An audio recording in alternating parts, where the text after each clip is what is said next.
Alrighty-o, so now we've got sun again and it's a new day. I'm hopefully going to get this knocked out today.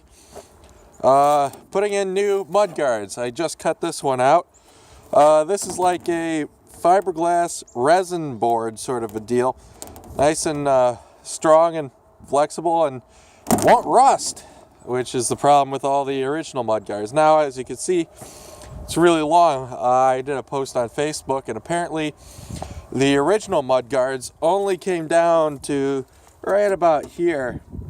And, well, that's all nice and everything, but I got some holes down in here, like way down there, and I don't want water coming up splashing on my feet.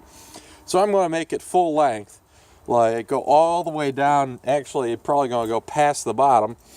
And when I install it, I'm going to probably use some bolts or something and make a spacer on there so that any water that falls down here has a place to drain. And if I want to clean it out, I could get a pressure washer in the side and blast any gunk out. That was one of the things suggested to me, is, leave like a 2-3 millimeter gap in there. So yeah. My originals were so badly mangled. Oh, here, I'll show you the better one of the two. Is, well, it's now falling apart, but yeah, this has been butchered and replaced more than once. So that was like, I don't know, something like that. As I'm dropping anything in it, it was pop riveted on and whatnot, but yeah, making new ones. Need to make a little bit of, I'm going to make some aluminum bracketry and pop rivet it onto the fiber board to bolt it in on the one side. This side here actually is flanged. Normally, let's see, there's a bolt hole here, and because it comes down at an angle like that, it's usually got a piece up there that bolts in there. So I'm going to make some aluminum bracket to do that. And in the top, I'm going to probably use not the aluminum pop rivets like the bracket will be held on with, but the plastic pop rivets, the kind that they use for modern car body panels. And I'm going to use those at the top here where they used to have 3 steel bolts. Now, the trouble with the 3 steel bolts with an aluminum body panel, let's see if there's enough light for you to see this. Yeah, there's plenty. Well, you can see how there's not exactly a whole lot of that bracket that it mounts up to. There's a lot of it missing there, and that's from galvanic corrosion. And since this is going to be my daily driver, any way I can eliminate galvanic corrosion, I am going to take steps to do that.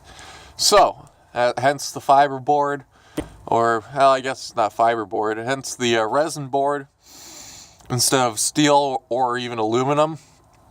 Just gives that added strength from being a plastic. It doesn't dent and will be easy to take on and off. And using pop rivets. See, okay, those I think are the 3 bolts, and I think there was one here, 4th one originally. Those would have held the end of the original mud guard on. Now, those are completely shot, so zip disc for me. Now, this whole bottom of the footwell will get replaced eventually. I just don't have time to do that now. I'm just going to live with it for now. So, that's where I'm at now. Oh, one other thing. Let me see if I can get this set up so you can see me. Anyways, fun thing about this is it does something special, and for a guy like me is source of pretty much endless entertainment. So, if you take it and shake it, it goes.